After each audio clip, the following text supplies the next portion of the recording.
Unanimous consent for an additional 2 minutes, and thank my friend from Alabama for that. Without objection. Okay, I thank my friend from Alabama. Mr. President, let me begin by saying that I get a little bit tired of being lectured about deficit reduction and how significant a problem our deficit is by many folks who voted for legislation time after time after time over the last 10 years that in fact have caused the deficit crisis that we're in right now. Some of us voted against the war in Iraq, which will end up costing $2 to $3 trillion unpaid for. Some of us voted against the Wall Street bailout. Some of us voted against tax breaks for millionaires and billionaires. Some of us voted against the Medicare Part D prescription drug program written by the insurance companies. All of those 4 programs have resulted in trillions of dollars in debt.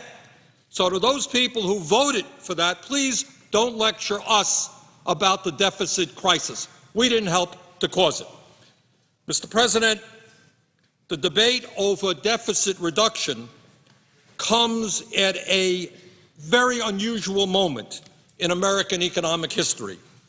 While the middle class is in rapid decline, while real median family income is going down, while wages for millions of workers are going down, while poverty is increasing, we also are at a moment when the wealthiest people in this country have never had it so good. Over a recent 25-year period, 80% of all new income went to the top 1%. And today, as a nation with the most unequal distribution of wealth and income of any major country, we have the 400 wealthiest people in America, 400 people owning more wealth than the bottom 125 million. And when you deal with deficit reduction, you have to take into consideration the decline of the middle class, the increase in poverty, and the growing disparity in income and wealth between the people on top and everybody else. Mr. President, given the reality of record-breaking corporate profits and the increasing wealth of the people on top, it should surprise no one that poll after poll shows that the overwhelming majority of Americans want our deficit crisis to be addressed through shared sacrifice. Shared sacrifice.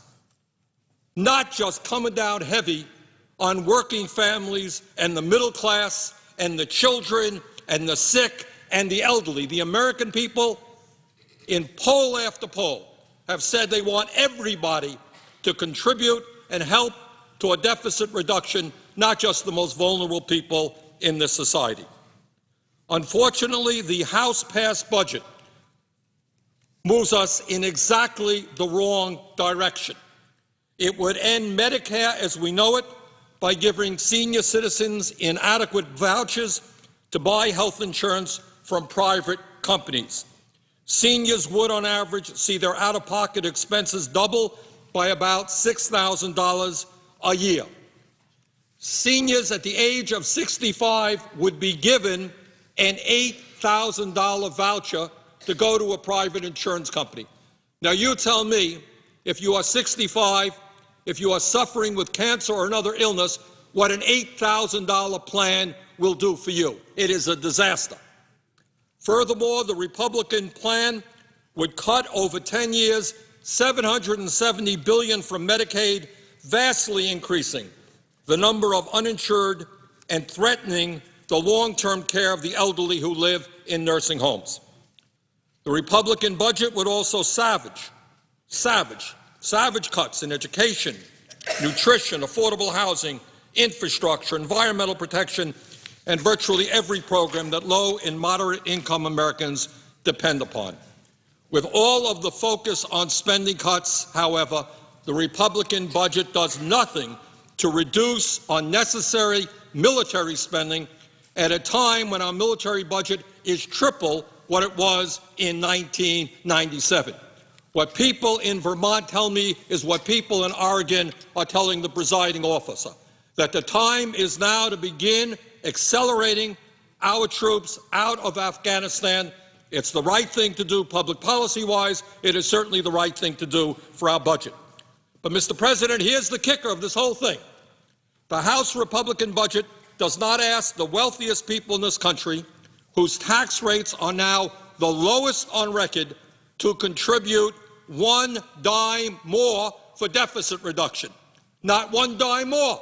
Yes, we can voucherize Medicare. We can slash Medicaid, education, infrastructure, the environmental protection, but to ask the wealthiest people in this country to pay 1 penny more in taxes after they received hundreds of billions of dollars in tax breaks, oh my goodness, we can't do that.